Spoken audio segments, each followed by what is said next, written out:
Olá pessoal, tudo bem? Chegamos ao nosso 17º dia de Devocional de Advento e hoje eu queria que nós meditássemos juntos no texto que está em Romanos capítulo 8, do versículo 1 ao 13. Diz o seguinte: o mais importante do que estamos tratando é que temos um sumo sacerdote como esse, o qual se assentou à direita do trono da majestade nos céus e serve no santuário, no verdadeiro tabernáculo que o Senhor erigiu, e não o homem. Todo sumo sacerdote é constituído para apresentar ofertas e sacrifícios, e por isso era necessário que também este tivesse algo a oferecer. Se ele estivesse na terra, nem seria sumo sacerdote, visto que já existem aqueles que apresentam as ofertas prescritas pela lei. Eles servem num santuário que é cópia e sombra daquele que está nos céus, já que Moisés foi avisado quando estava para construir o tabernáculo: tenha o cuidado de fazer tudo segundo o modelo que lhe foi mostrado no monte.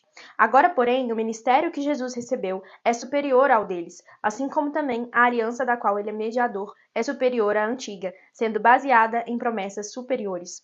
Pois se aquela primeira aliança fosse perfeita, não seria necessário procurar lugar para outra. Deus, porém, achou o povo em falta e disse: estão chegando os dias, declara o Senhor, quando farei uma nova aliança na comunidade de Israel e com a comunidade de Judá. Não será como a aliança que fiz com seus antepassados, quando somei pela mão para tirá-los do Egito, visto que eles não permaneceram fiéis à minha aliança. Eu me afastei deles, diz o Senhor. Esta é a aliança que farei com a comunidade de Israel depois daqueles dias, declara o Senhor. Porei minhas leis em sua mente e as escreverei em seu coração. Serei o seu Deus e eles serão o meu povo. Ninguém mais ensinará o seu próximo, nem o seu irmão, dizendo: conheça o Senhor, porque todos eles me conhecerão, desde o menor até o maior, porque eu lhes perdoarei a maldade e não me lembrarei mais dos seus pecados. Chamando nova esta aliança, ele tornou antiquada a primeira, e o que se torna antiquado e envelhecido está a ponto de desaparecer.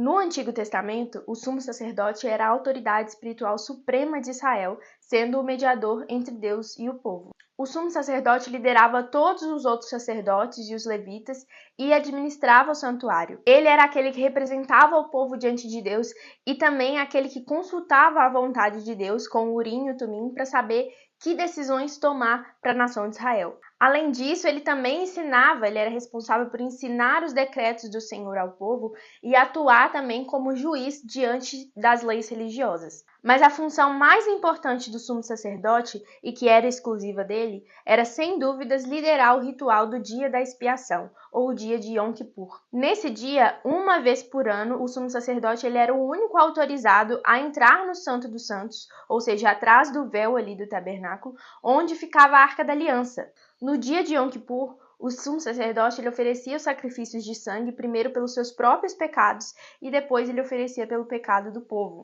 O problema era que esse sacerdote ele era tão pecador quanto o resto do povo inteiro. E ele precisava apresentar sacrifícios constantemente para expiar o pecado dele e expiar o pecado do povo. Então era um sacrifício, era um ritual que nunca teria fim, porque eles continuavam pecando. O povo continuava pecando e o sacerdote continuava pecando. A raiz de pecado ainda estava no coração daquelas pessoas. E além disso, ele ia oferecer esse sacrifício, ele ia fazer essa expiação por ele e pelo povo, mas sem nenhuma garantia de que ele seria de fato perdoado. Porque ele poderia entrar no Santo dos Santos e se ele tivesse um pecado sequer, ou se Deus não aceitasse o sacrifício dele ali, ele iria morrer, diante da presença de Deus. Além disso, aquele tabernáculo onde eles serviam ao Senhor, ele não era eterno. Ele era um tabernáculo construído por mãos humanas e poderia ser facilmente destruído. E é aí que nós chegamos ao contexto de Romanos 8. E nós descobrimos que o tabernáculo e o sumo sacerdote daquela época do Antigo Testamento, eles eram apenas sombras do que haveria de vir. No capítulo 7, anterior a esse que nós lemos, o autor de Hebreus ele vem explicando essa função do sacerdócio e vem mostrando por que Jesus ele também é considerado um sacerdote e o sumo sacerdote segundo a linhagem de Melquisedeque. Mas não apenas isso, ele mostra que ele era e foi e ainda é um sumo sacerdote superior a todos os que vieram antes dele. No versículo 26 do capítulo 7, nós vemos ele dizendo que é de um sumo sacerdote como este que precisávamos, santo, inculpável, puro, separado dos pecados, exaltado acima dos céus. Aqui nós podemos meditar na maravilha do que o Natal, do que o nascimento do Filho de Deus trouxe para nós. O povo no Antigo Testamento vivia em constante incerteza do perdão de Deus e se eles poderiam se achegar ou não a Ele, se eles poderiam ou não ter comunhão com Deus. Porque imagina, eles ficavam todo o tempo ali no dia de Yom Kippur, eles ficavam olhando para um sacerdote que era pecador como eles tinham que confiar naquele sacerdote e confiar que o sacrifício daquele sacerdote que era pecador como eles ia expiar eles do seu pecado. Mas eles dependiam de algo que era passageiro, de um sacerdote que era corruptível e finito, e de um tabernáculo também que era corruptível e finito. Nós também, antes da chegada de Cristo, estávamos na mesma condição que esse povo. Nós vivíamos uma vida de incerteza e, na verdade, de certeza de perdição. Porque mesmo que nós fôssemos judeus, mesmo que nós tivéssemos um sacerdote sacrificando por nós nunca seríamos expiados no nosso pecado permanentemente. Nós nunca seríamos capazes de alcançar a paz com Deus. Assim como o autor diz no versículo 7, se a primeira aliança do Antigo Testamento fosse perfeita, não seria necessário procurar por uma nova aliança, mas ela não era perfeita. E ele diz que Deus achou o povo em falta, porque eles não permaneceram fiéis à aliança que o Senhor tinha feito com eles. É por isso que nós precisávamos da nova aliança.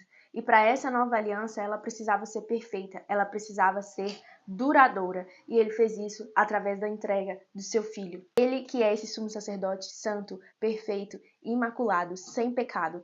Nele nós podemos confiar, porque o sacrifício dele não é como daqueles sacerdotes antes que precisavam sacrificar antes por si mesmos. Precisavam entregar sacrifício por si mesmo para que eles fossem expiados e depois pelo povo.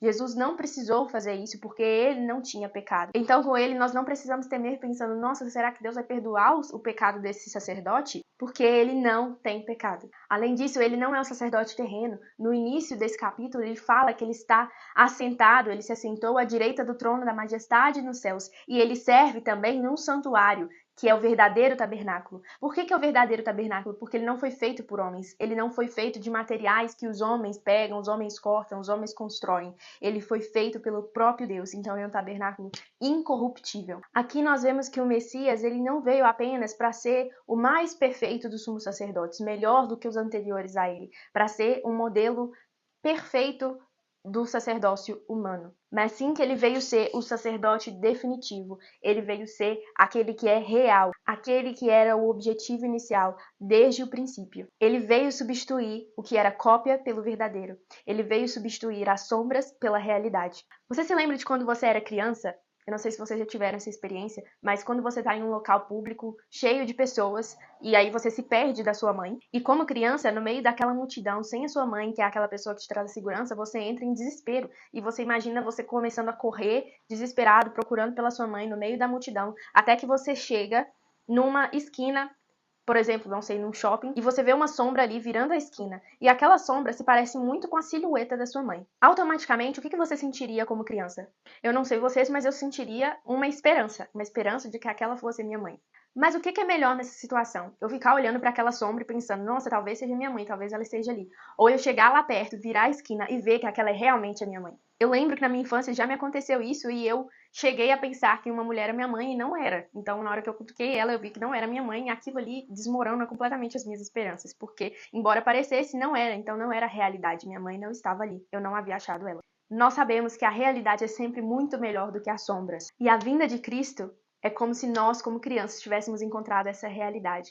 É como se nós virássemos a esquina e víssemos que realmente a pessoa que nós esperávamos estava ali. Era ela em carne e osso. Assim como diz no versículo 5, o santuário e o sumo sacerdote desse tempo passado, o santuário e o sumo sacerdote dessa terra, eram apenas cópias, eram apenas sombras do que haveria de vir. Jesus, ele é a realidade. E não apenas é a realidade, mas ele é uma realidade superior, porque ele traz e representa promessas de Deus superiores. Ele veio e ele é a nossa garantia de que nós temos acesso a Deus. Nós não precisamos mais de um homem pecador como nós para se chegar a Deus, para que então nós talvez tenhamos algum tipo de comunhão com Deus. Nós temos um mediador final que nos liga diretamente ao Pai, que nos faz filhos. Agora nós temos um Deus que não escreve mais as leis em tábuas ou em pergaminhos, mas ele escreve as leis dele no nosso coração. Ele fixa ela nas nossas mentes. Para falar com Deus agora, você não precisa que outro fale por você. Você pode se achegar a Ele, você pode se achegar ao Santo dos Santos, você pode transpassar o véu porque Ele se rasgou. A sua maldade, o seu pecado foi completamente perdoado e você só pode ter essa realidade maravilhosa porque o sangue do Cordeiro foi derramado por amor a você e de forma definitiva. Assim como o sumo sacerdote no Antigo Testamento precisava apresentar alguma coisa, ele precisava apresentar alguma oferta ou sacrifício, Jesus também veio e ele precisou apresentar uma oferta e um sacrifício, mas a oferta e o sacrifício dele foram definitivos. Não é necessário nenhum outro, porque ele foi santo, inculpável, separado dos pecadores e exaltado acima nos céus. Então o sangue dele nos expia dos nossos pecados para sempre. O que se requer de nós nesse momento é apenas que nós tenhamos fé, que nós recebamos essa maravilha, essa graça maravilhosa e que nós nos acheguemos confiantemente ao trono da graça, para que então Ele nos limpe, nos regenere, nos transforme à sua imagem. A maravilha do Natal é que nós não precisamos mais nos apegar às sombras, não precisamos nos apegar a cópias, aquilo que não é tangível, porque nós temos o que é real e definitivo, um sumo sacerdote perfeito e uma nova aliança eterna. Que Deus abençoe seu dia.